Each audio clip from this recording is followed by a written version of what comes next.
반갑습니다. 지난 시간에 이어서 우리가 구체물리학 세 번째 시간 강의를 진행하도록 하겠습니다. 지난 시간 우리가 계속해서 specific hero of solid에 대해서 비열에 대해서 또는 열 용량에 대해서 지금 우리가 볼츠만 모델과 아인슈타인 모델 그리고 디바이 이론에 대해서 우리가 하는데 여기서 나오는 이 비열 C는 specific heat이라는 것은 델타 Q, 그러니까 M 델타 T 분의 델타 Q인데요. 우리가 이것을 우리가 비열이라고 하는데 1g을 1도씨 올리는데 필요한 열량이 어떻게 되는가 그걸 나타내주는 정도가 되겠다. 그래서 이런 어떤 빙하라든지 이런 것들 비열이 아주 크다. 그 말은 온도를 올리기가 굉장히 어렵다는 겁니다. 그렇죠? 그래서 이게 뭐 요즘은 지구 온난화 때문에 이게 많이 녹지만 뭐 만년설이라는 말이 있잖아요. 만년 동안에 거의 안 녹고 있다는 거죠. 그러니까 웬만한 열을 가하지 않으면은 이 온도 상태를 그대로 유지하고 있다 보니까 녹지가 않는 거죠. 그래서 비열이 굉장히 큰 경우다. 그래서 물질의 비열들에 대해서 우리가 알아봤는데 알다시피 저번에도 말씀드렸다시피 물이라는 것이 1.0으로 되어 있는데요. 물 1kg을 1도씨 올리는데 2kcal에 에너지, 열이 주어져야 된다는 거죠. 그래서 비열이 크면 클수록 우리가 온도를 올리기가 어렵다는 그런 생각을 해볼 수가 있습니다. 당연히 우리 금속들은 빨리 데워지지 않습니까? 그래서 물을 끓일 때 사실은 금속을 가열하여서 열을 이렇게 주게 되죠. 그죠? 그래서 금 같은 경우나 뭐 굴이나 언이나 이런 것들은 물에 비해서 30분의 1 정도 된다. 그 말은 온도를 빨리 그러니까 30배 정도 빨리 올릴 수 있다 이 말이죠. 그래서 우리가 대체적으로 물질들이 이러한 비열을 가진다는 것을 좀 유추해 볼 수 있다, 생각해 볼 수 있다.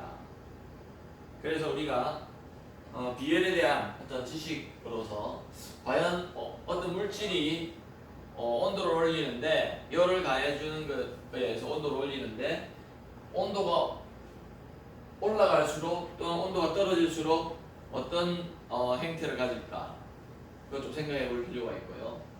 사실은 그래서 근데 이제 우리가 볼츠만 이론이라든지 이런 것들을 보면은 아니면 뉴런 PT에서의 법칙을 여기서 볼 수 있다시피 C는 3R이라고 그랬는데 상온에서 온도의 변화가 없을 적에 알루미늄이라든지 엔티몬이나 이런 금속에 대해서 우리가 해보니까 굉장히 3R이 가깝다는 것을 알 수 있습니다. 왜냐하면 여기 R분의 C로 이렇게 나는 이 R은 알다시피 기체 상태 기체 상수로 그죠? 이상 기체 상수죠. 그죠? R은 Ideal Gas Constant라고 그러는데 이상 기체 상수로서 KB라는 볼츠만 상수에다가요 1몰의 원자수를 나타내는 아보가드로 넘버를 곱해준 것이 요 이상기체 상수입니다. 그래서 우리가 기체의 비열은 그러니까 기체를 보통 이상기체라고 볼 적에 우리가 볼륨을 일정하게 경우에 대해서 CV 비열과 그 다음에 CPA 비열이 이렇게 있는데 보통 그래서 우리가 분자들마다 단원자 분자, 이원자 분자가 다 다르다고 보고요. 이렇게 우리가 주어지는 것을 기체에서는 배웠습니다. 연력학이나 그 다음 재료학 이런 데서 이걸 배우죠. 그죠? 아니면 기초화학에서도 충분히 나오고요. 고등학교 때도 아마 배우게 됩니다. 그 다음에 이제 고체로 가보니까 듀런 PT에서의 법칙이 우리가 제일 먼저 주어지는데 C는 3R로 이렇게 CV하고 CP하고 별로 차이가 없이 볼륨을 일정해 놓고 온도를 올릴 때나 압력을 일정하게 놓고 온도를 올릴 때 그렇게 크게 차이가 안 난다고 보고 해보니까 C는 3R로 이렇게 주어지는데요. 그래서 우리가 이제 볼츠만의 이론을 가지고 듀런 PT에서의 그 법칙 C를 3R을 우리가 한번 유도를 해보는데 볼츠만의 이론에서는 주위 원자와 상호작용하는 또 조합폭대자 아인슈타인의 이론에서도 이게 나오는데요. 그래서 입자들이 다음에 나오겠지만은 이렇게 원자와 원자들이 상호작용을 하는데 마치 진동을 하는 스프링 연결된 것처럼 그래가지고 우리가 조합 포텐셜 2분의 1 kx 제곱이라든지 우리가 1학년 때 배웠는데 이런 형태의 x제곱, y제곱, z제곱 그래서 3을 다 곱해주고요. 이거는 운동 에너지에서 나온 거고 이거는 위치 에너지에서 나왔다고 볼지게 그걸 다 더해주니까 3RT가 되죠. 뭐가요? 원자 한 개당 에너지가요. 그래서 우리가 이것을 미분을 t에 대해서 미분을 해주면은 c가 나온다고 그랬습니다. 그게 우리가 열 용량 또는 고체의 비열의 우리가 정의라고 그랬는데 여기서 보시다시피 만약에 이 볼츠만의 이론에 의하면은 고체의 비열은 c는 t에 대해서 미분하든지 나눠주니까 3R로 온도에 무관한 것처럼 이렇게 보입니다. 근데 실제적으로 우리가 실험을 해보면은 고온에서나 저온에서 즉 온도가 달라질 적에 고체의 비율이 달라짐을 알 수가 있습니다. 그래서 우리는 이 볼츠만 이론이 현대물리적인 측면에서 비열에 대한 좋은 근사적인 이론을 제시를 했지만 완벽한 건 아니다. 그래서 계속해서 이제 발전을 하게 됩니다. 그래서 우리가 이제 온도를 변화시키는 어떤 극한 상황으로 가봤을 적에도 과연 그게 만족하는가 이런 것들을 보자는 거죠. 그래서 극한 상황을 우리가 두 가지로 우리가 생각해 볼 수 있을 겁니다. 저온과 고온으로 이렇게 갔을 적에 그 고체들은 어떻게 행동하는가. 특히 극저온에서의 비열은요 계속해서 발전하면서 아인슈타인 이론과 그 다음 DY를 거쳐서도 계속해서 고정이 일어납니다. 오늘 아마 이번 시간과 다음 시간에 그것들을 여러분들이 하게 될 건데요. 그래서 아인슈타인도 마찬가지로 모든 원자가 동일한 진동수를 가지는 포텐셜에 놓여 있다고 가정을 하고요. 그 다음에 1차원 조화 진동자의 고유 에너지인데 다른 점이 우리가 여기에 보면은 현대물리학에서 양자역학 부분에서 배웠던 1차원 조화 진동자의 이론 양자 이론을 도입을 합니다. 그래서 이 n이요 H오메가예요. n 더하기 2분의 1이라는 이러한 스프링에 매달려 있는 이러한 입자들의 운동에 대해서 발칙의 전체 에너지가 우리 고유 에너지라고 했는데요. 그 에너지가 이렇게 주어진다. 그런 거를 착안을 해서 이제 통계학 즉 확률론적으로 접근을 합니다. 그럴 적에 여러분들이 연력학 시간이나 이런 거에서 배우게 되는데 파티션 펑션이라는 거를 배우게 됩니다. 그래서 분배 함수라고 되어 있죠. 분배 함수라고 되어 있습니다. 그래서 그 말은 뭐냐면은 이 Z라고 보통 표시를 하는데요. 1D라는 것은 1차원이라는 말입니다.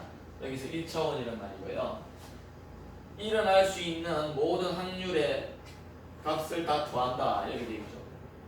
이게 뭐냐면 익스포넨셜의 베타는요. 여기 나온 베타 여기 안 있네요. 베타는 여기서 KBT분의 1입니다. KBT분의 1인데요. 지난 시간에 이거를 말씀을 드렸는데 여기 보면은 n이 0부터 이렇게 들어가 1, 2, 3 이렇게 양자화되어 있다고 했는데 이거는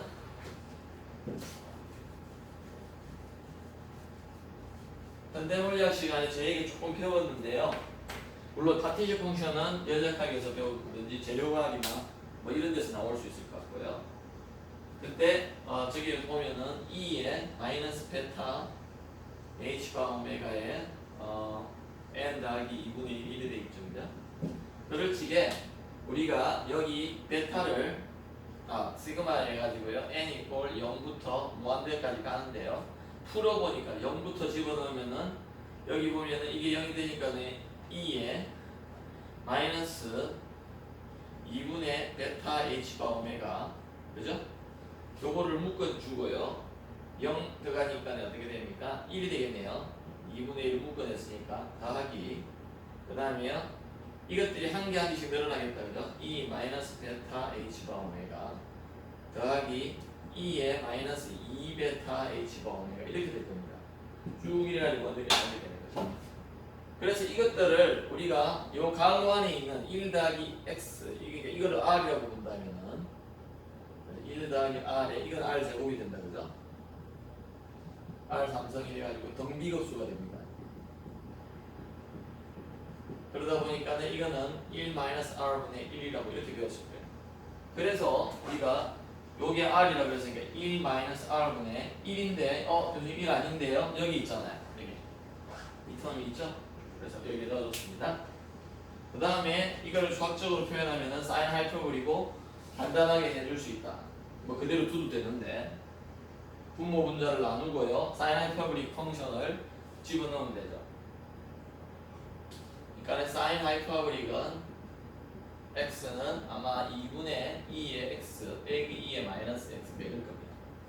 이때 x가 여기서 지금 2분의 베타 h바 오메가가 되는 것입니다. 그러면은 어떻게 되죠? 이 분자가 1이니까 요거를 분모 분자에 나눠줘야 되죠. 그러면 요거 분의 1 될 거고요. 플러스 되고요. 여기는 분의 1 되니까 마이너스 되고 해가지고 여기 된다. 그 다음에 이해되셨나요? 분의 1 되니까 이게 플러스 되잖아요. 요거는 마이너스 되고 있죠. 그 다음에요. 원자당 평균 에너지는 어떻게 구하느냐면은 이게 확률에서 기대치를 구하는 건데 이 연력학에서 보면은 파티션 펑션 분의 요 베타로 미분한다. 그러면은 어떻게 되죠? 요 베타로 미분하면 요게 앞으로 나오겠다, 그죠? 그래서 에너지가 된다는 거 아시겠죠? 그러니까 이거는 확률이라고 보고 이거는 그것의 에너지, 그 값을 갖는 n을 갖는 에너지야. 그래서 그것을 확률 곱하기 그 에너지 도수를 곱해서 다 더해주니까 평균 에너지가 나오겠다. 그런데 이게 주의해야 될 게 원자당 평균 에너지다. 책에는 지금 그걸 명시를 해놨습니다. 분명히 원자당. 그러면은 아마 우리가 나중에 원자당 어떤 그 몰 용량을 알게 돼, 그러니까 연료량을 알게 되죠. 그래서 그냥 단순하게 여기서 1로 가는 것은요. 여기에서 베타로 이거를 미분을 해줍니다. 요거를 미분해도 되고요. 요거를 미분해도 됩니다. 이 사인 알파브릭을 미분을 한다는 말은 요거 미분하면은 2x 플러스 2의 마이너스 x가 돼가지고 코사인 그 다음에 g가 또 여기 있죠. 그래서 코사인 하이퍼블릭이 되고 사인 하이퍼블릭이 코탄젠트 하이퍼블릭이 이렇게 나온다. 이해가 되셨나요? 요거를 미분하면은 코사인 하이퍼블릭이 나오거든요. 맞죠? 요거 한번 미분해 볼까요? 요거를 x로 미분을 해버리면은 2에다가 2의 x 마이너스, 그죠? 요거를 미분하니까 마이너스 1이 한 개 나와야 되죠. 그 다음에 2의 마이너스 x가 되다 보니까 2분의 2x 플러스가 되죠. 그래서 이거는 코사인 하이퍼블릭이 됩니다. 자, 그래서 분자가 코사인 하이퍼블릭이 될 건데 그 다음에 사인 하이퍼블릭이 여기 또 있잖아요, 그죠?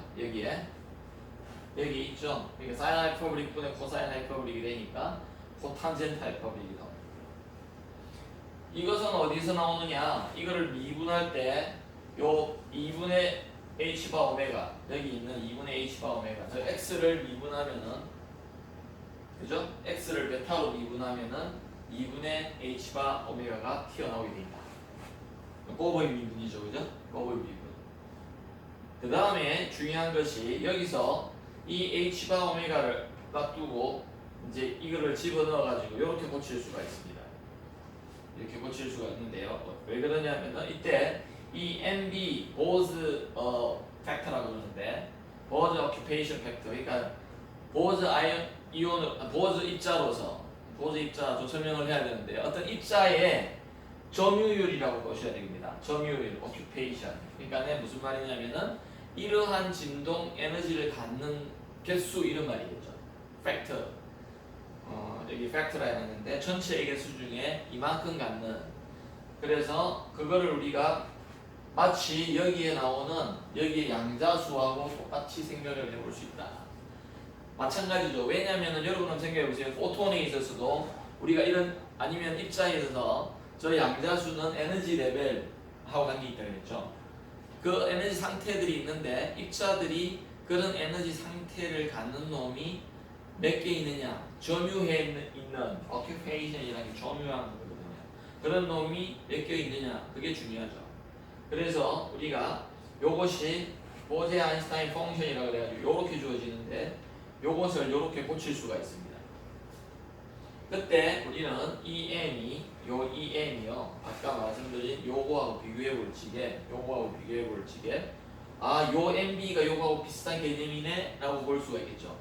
왜냐하면 지금 우리가 원자당 평균 에너지, 그러니까 이 원자가 어떤 n에 가 있을까에 대해서 우리 생각해 볼 수 있다. 어떤 n에 occupation, 그게 occupation의 의미입니다. 그럴 적에 원자는 여기에 n 이퀄 1에 갈 수도 있고 2에 갈 수도 있고 이렇듯이 여기에 MB로 우리가 이렇게 표현할 수가 있다. 자, 그래서 이게 우리가 요 평균 에너지를 구하고 나서 지금 뭘 구하느냐면요, 아인슈타인의 이론, 이러한 가정들을 이용해 가지고 우리는 그 비열이나 연력량을 구하는 거죠. 그래서 연력량을 구하기 위해서 우리는 평균 에너지를 항상 계산한다. 평균 에너지를. 그러면 평균 에너지를 계산하면은 재료과학 시간에 연력학 시간에 배웠던 아니면은 기초학 시간에 이 정도는 나올 수도 있는데 비열의 정의 및 구하는 공식을 이용해서요. C는 요 E를 T로 미분한 거다. 뭐 예를 들어서 한번 보십시다. 앞에 제가 처음에 보였던 그 식하고 똑같죠? 이거하고 우리는 생각해보면 똑같다. 요즘 나누기인데요. 미분하고 나누기는 똑같잖아요. 요 델타라는 걸 그래서 붙여놨죠. 요게 에너지고 요게 T잖아요. 그죠? 그래서 이게는 M은 뭐 질량수나 몰수나 아니면 원자의 수에 관계되는 그런 걸 수있기 때문에 기본적인 개념은 이 에너지를 그 온도로 나누는 거다. 그죠? 그래서 이 델타라는 걸 굉장히 작게 가져갈 때 미분의 개념이잖아요. 그래서 정확한 우리가 그 공식은 요 정의는 이렇게 된다. 기대치 원자 한 개당의 비열이라고 볼 수 있는데 그거는 이 기대 평균 에너지를 구해서 T로 온도로 미분해 주는 거다. 잘게 나누어서 그 온도의 변화를 보면서 에너지의 변화가 어떻게 일어나느냐, 그게 우리가 그 비열이라고 그랬잖아요. 그죠? 맞습니까? 그래서 그거를 하기 위해서 E를 T로 아까 전에 나와 있던 그거를 미분하기 요렇게 되는 거예요. 수학적인 것들은 여러분 그냥 한번 시도해 보시고요. 안 되시는 거 있으면 저한테 가져오십시오. 제가 이거는 풀어드리겠습니다. 근데 이거 복잡하죠? 앞에 식 한번 볼까요? 이 식을 지금 한 거거든요. 요 식을 한 겁니다. 요 식을 요거 말고 이 식을 지금 아니면은 이거를 저기 대입해, 이거를 저기 대입해, 그거를 했을 거예요. 자 보십시다. 맞는가? 맞네요. 그래서 보세요. 분모에 이게 있고 분자에 여기 있잖아요. 그럼 분모의 제곱에다가 요거 미분하고 그러니까네 이거는 아무 t하고 아무 관계가 없죠. 그죠? t가 관계가 있는 건 여기 베타만 있잖아요. 베타. 맞습니까? 그래서 여러분들이 자 보십시다. 지금 우리는 2의 베타의 h가 오메가 마이너스 1분의 1 요거에 미분을 신경을 써야 되는데 이렇게 되잖아요. 그죠? 지금 평균 에너지가 이렇게 주어진다고 했습니다. 그러면 이거는 t하고 관계없죠? 이건 t하고 관계없고요. 요거만 t하고 관계가 있잖아요. 그러니까 자 보시겠습니다.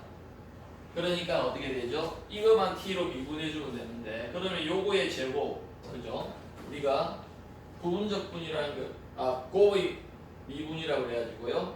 2의 베타 h바 오메가 마이너스 1의 제곱이 되고요. 맞습니까? 그 다음에 요거 미분하고 요거 그대로다. 요거 미분하면 제로네요. 제로잖아요. 그 다음에 요거 그대로 여기 요거 미분해야 되죠. 그러면 어떻게 됩니까? 2의 베타 h바 오메가 곱하기 베타로 미분을 다시 해주니까 h바 오메가가 나오겠네요. 맞습니까? 그래서 여기에 제곱이 나왔고요. 맞죠?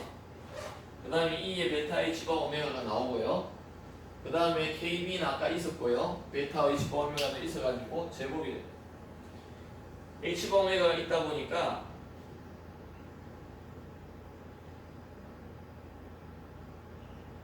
h바 오메가가 있죠, 그죠? 여기에 여기 있잖아요, 그죠? 그래서 저렇게 제곱이 되는데 KB 베타가 어떻게 된다 그랬죠? KB의 T잖아요. 맞죠? 그래서 요거를 500 미분으로 다시 미분해주면 KB 관계 나와야 되죠. 이것을 해주면은 KB 관계 나와야 되죠. 그래서 집에서 해보시면은 요 KB가 나온다는 겁니다.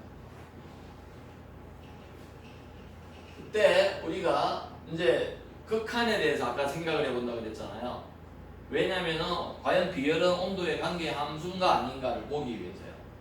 그렇다면은 온도가 0도 갈지게 온도가 무한대로 갈지게 어떤 차이가 있는가를 보면 되겠다, 그죠? 그래서 이 C라는 걸 한번 이 아인슈타인이 그 아인슈타인의 어떤 가정하에서 만든 것들을 해보니까는 T가 무한대로 간다.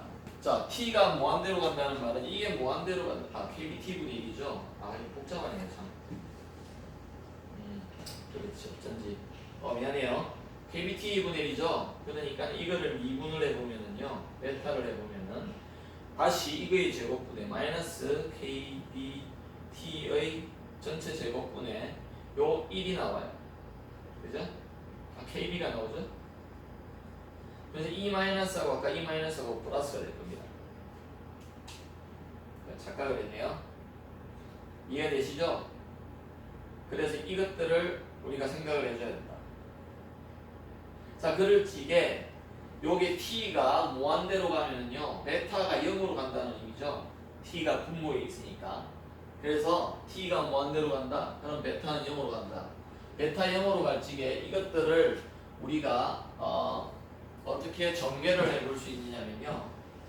여러분 저게 책에 적어주셔야 될 겁니다. 이것들은 2의 베타 h가 오메가라는 것은 1 더하기 베타 우리가 근사적으로 볼 적에 근사적으로 그래서 제가 근사적으로 안 적어놨네요.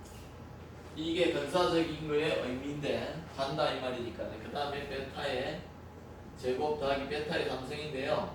베타가 0으로 간다는 말은 얘가 얘보다 훨씬 작다 이 말이고요. 얘가 얘보다 훨씬 작다 이 말이죠. 맞습니까? 0.1이라고만 해봅시다. 그러면 베타는 0.1이면 이건 0.01이 되고 이 0.00이 되잖아요. 그죠? 그러니까 0에 더 가까이 가면 갈수록 이 뒤에 것들은 이거에 비해서 무시할 수가 있을 것이다.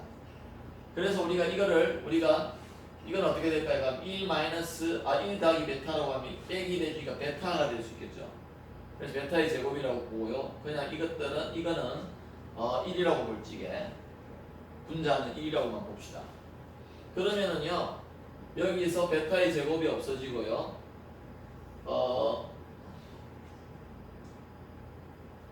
베타 잠깐만요 한번 볼까요?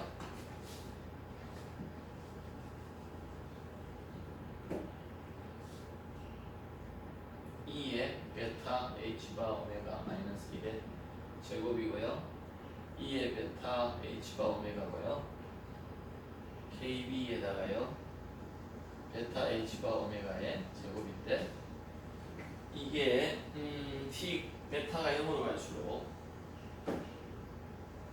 베타가 0으로 가면은 KB로 간다. 그러니까 요게 어떻게 된단 말이죠? 자, 이거는 1로 간다고. 요게 요거보다 훨씬 작다서 그냥 1로 간다고 보고요. 이거는 어떻게 될까요? 1 더하기 베타로 반했다 그랬죠? 그러면 어떻게 되죠? 1이 없어지고 베타 제곱이 되겠네요. 이 베타 h가 오메가가 되겠죠, 그죠? 그러면 베타 h가 오메가 제곱이 되니까 요거하고 없어지고 KB로 간다 이 말입니다. 요거는 1로 잡고요.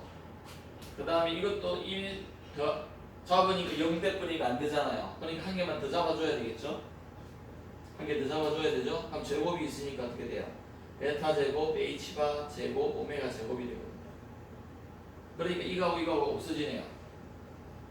그러니까 KB로 간다고요. 그래서 여기 KB로 간다 해야 되겠죠. 뭐가요? C가요. 교수님 아까 전에 C는 3R이라고 그랬는데요. 아직 멀었어요. 그래서 한번 보십시다. 그 다음에요. 이게 1차원으로 해서 그렇잖아요. 고체가 아까 전에 3R로 간다는 말은 3차원 고체이기 때문에 그래서 결국 3R로 갑니다. 이게 3의 E1ND라고 가기 때문에요. C는 여기에 3만 붙은지 똑같죠? 여기에 3만 붙은지 똑같습니다. 그래서 3KB로 가요. 교수님 왜 KB예요? 3KB가 되는 이유는요. 3R이 아니고 아까 전에 뭐라고 그랬죠? 여러분 여기 집중하셔야 됩니다. 1차원이라서 그런 게 아니에요. 원자당이라고 그랬죠. 한 개의 원자에 대해서만 지금 생각해 봤거든요. 아인슈타인이. 그러니까 원자에다가 1몰로 생각하면 여기에다가 뭘 곱해줘야 된다고요? NA라는 아보가드로 수를 곱해줘야 되죠. 그럼 KB 곱하기 NA가 아까 뭐라 그랬죠? R이라고요. 그래서 3R이라고요.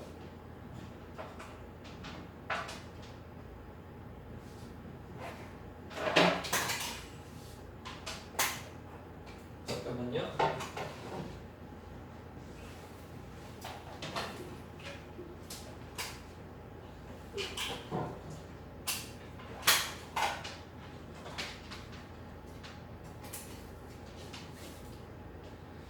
사활이라고 여러분 생각할 수 있습니다.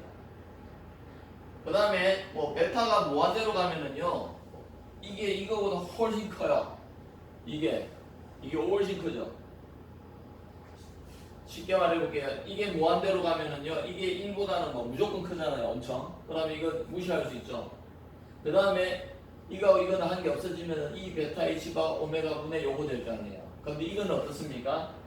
아까도 말씀드렸듯이 베타 H바 오메가의 제곱 다 틀렸네요. 3선, 4선까지 뭐 여기까지 나오잖아요. 5선도 나오고 6선도 나오잖아요.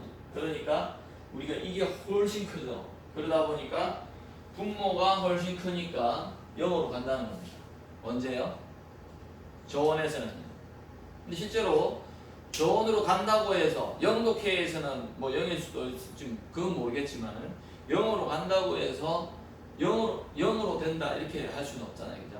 근데 그 비헤이비어가 굉장히 0에 수렴하구나. 즉 온도에 관계가 있네요. 왜냐하면 무한대 쪽 큰 온도로 갈 적에는 이걸로 가고 작은 온도로 갈 적에는 0으로 수렴하는 형태의 어떤 형태로 주어져야 된다는 겁니다. 그렇다면은 온도에 관계하지 않는다면은 안 되겠다, 그죠? 온도에 무관하다 그러면 이렇게 말할 수가 없잖아요, 그죠? 그래서 이 보정이 좀 필요하구나. 우리 아인슈타인 모델이 한계가 있다는 걸 벌써 알 수가 있습니다. 자, 3차원으로 확장할 적에는요, 그냥 요 퀀텀 넘버 양자수만 더해줍니다. 우리가 현대 물리학에서 배웠듯이. 그럼 파티션 펑션은 아주 간단하게 이래 돼가지고 그냥 단순하게 원디멘전 1차원일 때의 이 형태의 삼성으로 주어집니다. 왜냐하면은 nx, ny, n가 각각 0에서부터 무한대까지 독립적으로 가고 있기 때문에 독립적으로. 그래서 단순히 여기 3이 붙습니다. 그러면은 우리가 이 기대치의 정의에 대해서 해보면은요 그냥 3만 나와요. 3배만 됩니다. 이거. 뭘 이용해라는 말씀이냐면요 집에서 해보십시오. 요 정의식을 가지고 그냥 풀어보시면은 3h바 오메가 나오고요. 여기에 그 n, x, n, y, n, g만 나오는 여기 곱하기 형태로 되는 거죠. 그러니까 각각을 해보니까 그냥 3배가 되는 거죠. 그죠? 더하기 형태로 나와서 3배가 그냥 단순히 됩니다. 3배로. 각각 더하기가 되기 때문에 3배로 나와요. 그렇다면은 우리가 이것을 다시 그 t로 미분을 해보면은 우리가 이 연용량이란 걸 원자당 연용량, 그러니까 이거는 한 개의 원자에 대해서 아까 스프링이 있는데 이렇게 있는데요 1로도 진동할 수 있고 1로도 진동할 수 있고 1로도 진동할 수 있다는 것을 생각해 봐야 돼요. 3차원 진동인 경우다. 그러다 보니까는 우리가 다른 것은 이거하고 똑같습니다. 여기에 똑같은데 여기 3만 되죠. 그래서 일반적인 3차원 꽃에 대해서는 우리는 고온에서는 3kb로 간다고 말할 수 있고요. 저온에서는 0으로 가겠다. 이렇게 우리는 예상해 볼 수 있는 거죠. 그래서 아인슈타인은 이런 암피직이라는 이 독일 아주 저널도 오래된 저널이죠. 정말 권위 있는 저널인데 거기에 이렇게 발표를 합니다. 자기의 이거 동그라미로 되어 있는 아주 작게 되어 있는 이런 것들이 지금 실험치인데 여기에 자기의 그래프 있죠. 아까 전에 그 CV 그 H가 오메가분의 KBT라는 그러니까 이게 베타분의 2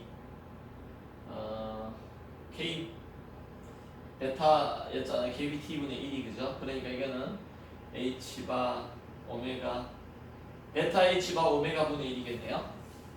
맞습니까?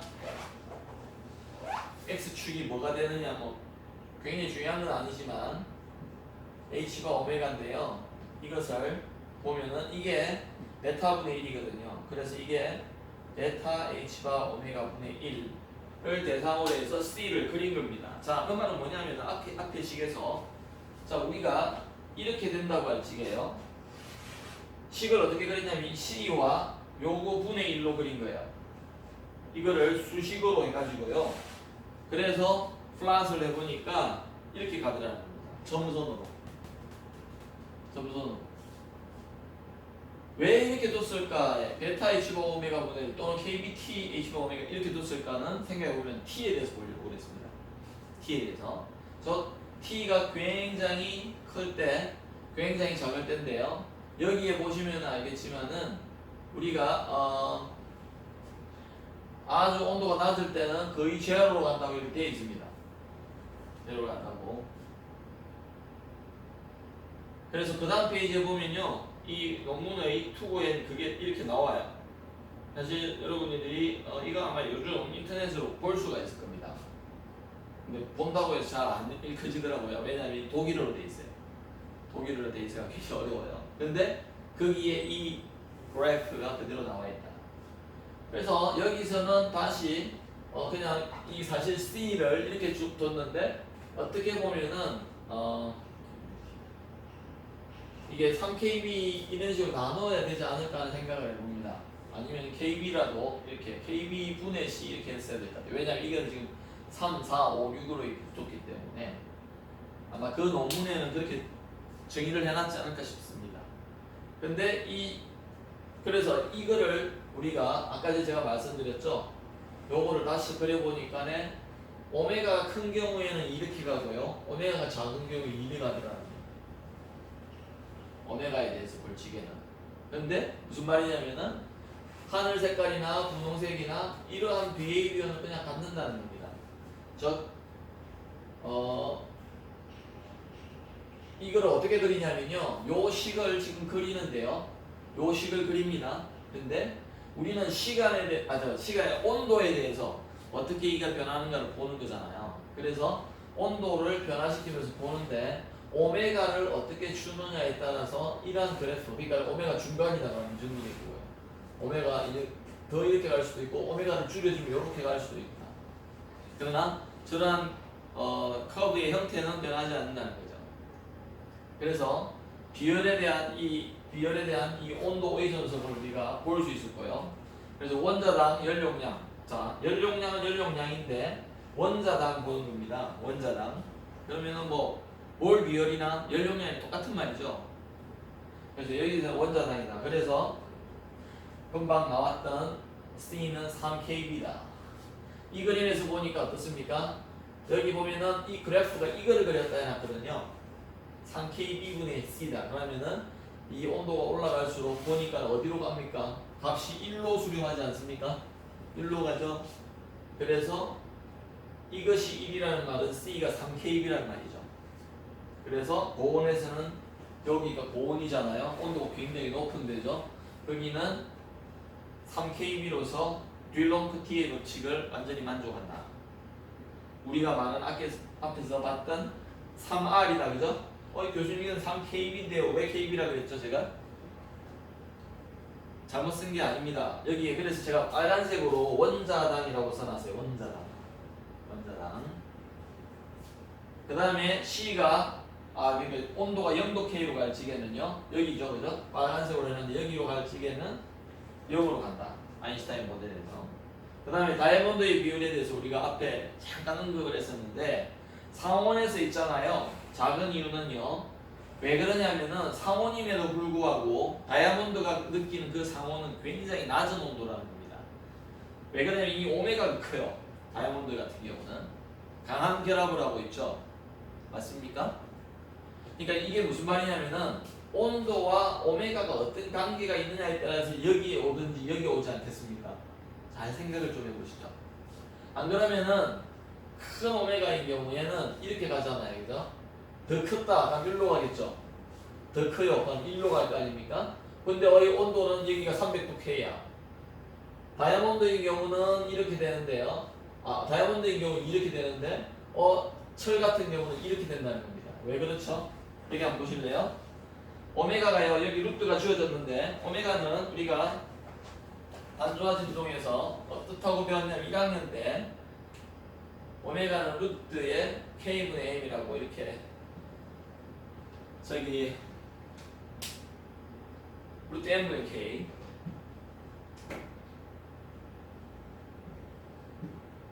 현대물리학 시간에 배웠죠. 이게 3장인가에 나올 겁니다. 그 양자화에 대해서 고전적인 진동자의 양자화 이런 거에 대해서 배우는데요. 여러분도 현대물리학 책 가지고 계신다면 3장인가 거기 보면 찾아보면 나올 거예요. 그럴 적에 탄소의 경우에 즉 무슨 말이냐면 다이아몬드인 경우에 다이아몬드는요 이게 굉장히 K가 크죠. 결합이 굉장히 강합니다. 공유 결합을 하고 있고요. 얼마나 강하면 빼기가 굉장히 힘들 정도. K가 굉장히 커요. M은요 작죠. 왜냐하면 탄소는 6번입니다. 12 정도 되거든요. 질량수는. 그러니까 그 원자의 이 원자량 작으니까 M은 작고 이거 크니까 오메가 굉장히 크겠다, 그죠? 그래서 오메가가 굉장히 크다는 말은 에너지를 흡수하기 어렵다는 말입니다. 에너지가 흡수하기 어렵다는 말은요, 우리가 비열이 어떻습니까? 그러니까 온도가 다이아몬드의 이 비열이 상온에서 오메가가 크면은 이렇게 가야 되거든요.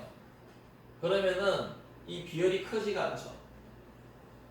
그래서 우리가 강한 결합을 한다 할지게 이 다이아몬드에서는 여전히 상온에서 그 무슨 말이냐면 오메가에 비해서 T가 엄청 높아야 되지. 무슨 좀 변화가 있는 영역이 갈 수가 있다는 거죠. 오메가에 대해서 T가 그게 저 그래프가 나타내주는 정보입니다. 그래서 우리가 이제 여기서 조금 생각해봐야 될 교훈은요.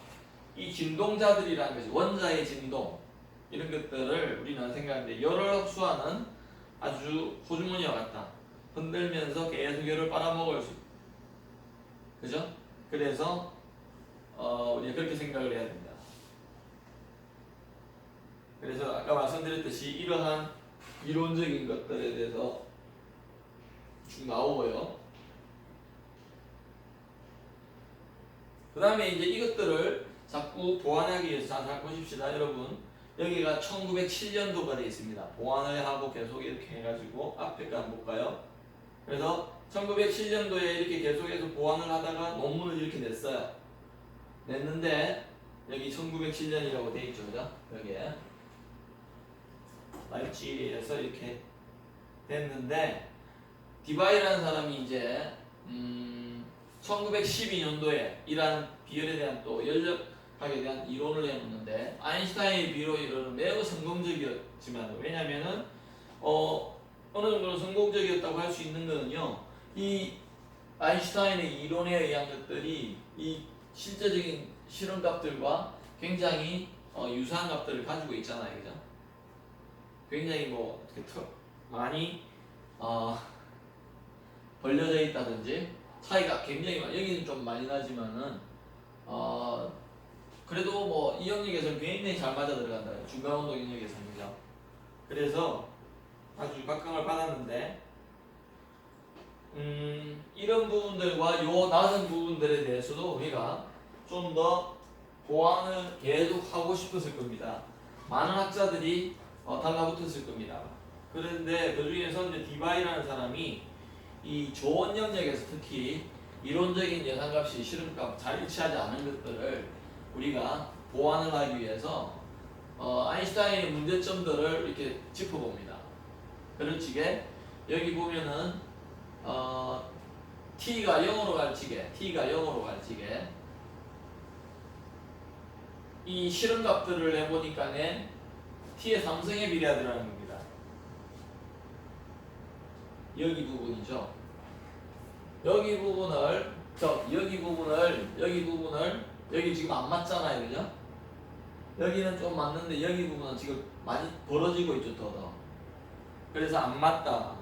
클로즈업을 해보니까 C 삼성 그래프를 딱 그려버리니까 너무나 일치한다는 거야. 그죠? 그래서 여기가 59K라고 해놨고요. 이 교수님 2 곱하기 15승인데 3승이잖아요, 이게. 3승이죠? 그리고 실은 이 네모는 지금 실험값들입니다. 그 다음에 이거는 y는 ax에서 y는 x 그래프에게. 그래서 t 3승이죠. x가 t 3승이라는 거예요. 그래서 CP나 CV를 그려보니까 우리가 t 3승에 비례한다는 것을 알 수 있었다. 뭐가요? 실험이요. 그러면은 t 3승이 우리가 나오게끔 이론적인 걸 세워봐야 될 거 아니에요. 근데 아인슈타인은 뭐였죠? 0이었어요. 다시 한번 보여드릴게요. 여기 보면 0이라고 되어 있잖아요. 아인슈타인 모델은. 그래서 디바이는 이 문제점들을 보완하기 위해서 우리가 원자의 진동을 파동으로 봅니다. 파동. 즉 음파로 보고요. 근데 그 원자의 진동 자체를 우리가 빛의 양자화를 시킨 광자의 개념을 도입을 합니다. 그래서 그걸 우리가 포논이라고 해요. 포논. 그래서 이 프랑크의 빛에 대한 즉 포톤 여러분들이 오늘 기억해야 될 내용 중에 제일 중요한 내용인데요.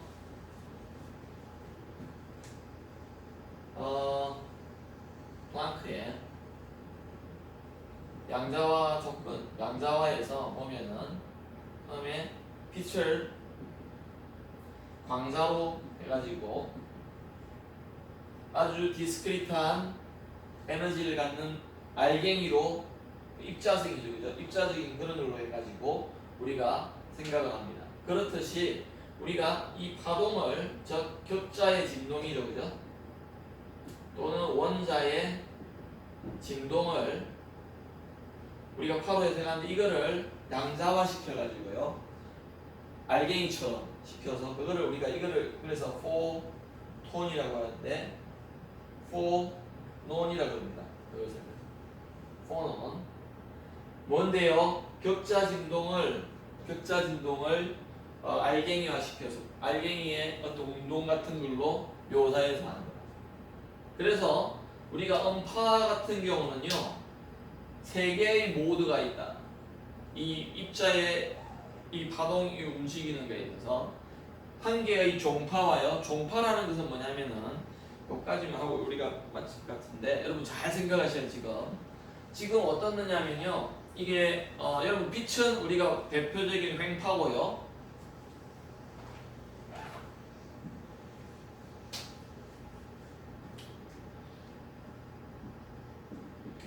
이 횡파라는 것은 뭐냐면은요. 이거는 여러분들 적어 놓으셔야 될 겁니다. 제가 양자역학 시간에 가르쳐 줬습니다. 이거는 현대물리학 시간에요. 횡파는 뭐냐면은요. 진동 방향하고요. 진행 방향이 수직이에요. 그에 비해서 소리라는 것은 대표적인 종파인데요. 이 진동 방향과 진행 방향이 나란합니다. 즉 소리는 어떻게 해서 전달이 되냐면요. 제가 말을 하면은 여러분 쪽으로 이렇게 전달이 되는데 이 공기를 압축시켰다가 팽창했다가 압축시켰다가 이런 식으로 진동하면서 진행하면서 가는데 대표적인 게 스프링입니다. 스프링. 기억나십니까? 여러분 스프링을 늘렸다가 하면 어떠세요? 진동하면서 이렇게 진행해 왔다 갔다 하잖아요. 그게 종파죠. 횡파는 그렇지 않고요. 횡파는 어떻게 되면 진행 방향이 이런데 빛이 이렇게 진행하면서 진동은 이렇게 하면서 간다는 겁니다. 전기장과 자기장이 이렇게 진동하면서 진행을 이렇게 하는 거죠. 그러니까 우리가 이 원자의 진동을 종파와 횡파의 개념으로 생각해 볼 적에 특히 이 원자의 진동은요 한 개의 종파와 두 개의 횡파 모드로 우리가 생각할 수 있다. 그에 비해서 우리는 빛은 아까 말씀 포톤이라는 것은 두 개의 모드 즉 횡파이기 때문에 이 두 개의 횡파 모드밖에 없습니다. 우리가 알고 있는 TM이나 TE 뭐 이런 모드가 그런 게밖에 없죠. 그러니까 전기장이 뭐 예를 들어서 어떤 면에 대해서 날아갈 것이냐 자기장의 진동이 날아갈 거냐 이것처럼 우리가 두 개의 횡파 모드만 있거든요. 근데 그에 비해서 이 음파에 있어서는 세 개의 모드가 준비된다는 거. 어떤 음파요? 원자의 진동을 나타내는 포논 파에 대해서는 세 개의 모드가 존재한다. 이것에 대해서 좀 더 잘 아시려면 왜 이거를 해야지 여기 부분을 해석할 수가 나중에 있어요. 그래서 저것을 보완하는 아주 중요한 그걸 하게 됩니다. 그래서 이러한 이론 접근에 따라서 피터 디바이라는 사람이 이제 여기에 보면은 뭐 아인슈타인이 여기 있고 닐스 보어라든지 퀴리 부인이라든지 정말로 다 노벨상 수상을 한 사람인데 이때 아인슈타인에 비해서는 아주 조금 젊고 뭐랄까 소장파에 속한 피터 디바이가 저쪽에 있습니다. 이 학회에서 아마 찍은 거겠죠, 그죠? 그런데 이때 이 공로로 인해서 디바이는요 52살인가요? 이 36년에 노벨 화학상을 받게 됩니다. 이 공로로 디바이 이론으로 인해서. 근데 사실은 노벨상을 받으려면은 실험으로 증명이 돼야 되거든요. 근데 한편으로는 이 디바이 이론 같은 경우는 실험이 돼 있는 상태에서 이것을 굉장히 구체화시키는 모델로 이렇게 만들어내는 그런 역할을 한 그 공로로 인해서 디바이는 노벨상을 수상하게 되는 겁니다. 그래서 우리가 그거에 따라서 이제 잘못됐네요. 디바이 이론이 잠깐만요. 11페이지일 것 같은데 1페이지 이렇게 나오고요. 그냥 한데요. 어쨌든 우리가 이제 이러한 개념을 가지고 요거를 여러분들이 조금 디바이가 어떠한 보완책을 가지고 저원에서의 이러한 오류들을 이러한 어떤 불일치들을 잘 보완을 했는가 더 나아가서 더 저원에 가면은 또 다른 현상이 또 또 안 맞는 게 또 나오는데 그런 것들까지 하면서 이 C에 대한 요 C에 대한 비열 또는 몰 용량에 대한 열 용량에 대한 이론들이 정립되었다는 것을 여러분들이 알아가는 그런 시간입니다. 굉장히 지금 학기 초라서 자세하게 지금 설명하는데요. 수식들은 좀 복잡한 게 나오는데 그것을 완벽하게 뭐 하는 것도 사실은 어려운 건 아닙니다. 간단한 미분이죠. 간단한 미분인데 3학년 정도 되면은 그 정도는 할 수 있으면 좋은데 그게 어렵다고 해서 여러분들이 중간고사나 기말고사에 굉장히 큰 어려움을 겪지는 않을 것 같습니다. 그래서 여러분들이 이 기본적이고 아주 좀 일반적인 그러한 이론에 대해서 여러분들이 좀 개념에 대해서 잘 이해해 놓으시면 참 좋겠습니다. 예, 셋째 시간 수고하셨고요. 첫째 주 강의를 이것으로 마치는데 아마 보시다시피 한 15페이지 정도밖에 안 나갔을 겁니다. 근데 그림도 있고 글이 듬성듬성 써 있어서 근데 읽어보시면은요 차분히 읽어보시면 제가 설명한 게 다 들어가 있는데 이해가 안 되는 분들이 있을 겁니다. 수식적으로 이해 안 되는 건 그냥 단순하게 물어보시면 제가 유도를 해드릴 거고요. 개념적으로 이해가 안 되는 게 있다면은 다시 이 동영상을 한번 보시면서 개념을 잘 잡아가시기를 바랍니다. 그리고 이 책의 참 좋은 점이요. 챕터마다 요약 정리가 잘 되어 있더라고요. 그래서 제가 볼 적에는 그것을 시험 실직에 그것을 좀 살을 붙여서 준비하면은 문제를 푸는 문제 빼고는 뭐 거의 완벽하지 않을까. 푸는 문제는 어쨌든 다시 여러분들이 수식을 가지고 풀어야 되는 거기 때문에요. 그래서 그렇게 준비하면은 크게 어려움이 없을 것 같습니다. 하여튼 첫째 주부터 강의 듣느라 수고 많았고요. 계속해서 열심히 해주길 바랍니다. 네, 수고했습니다.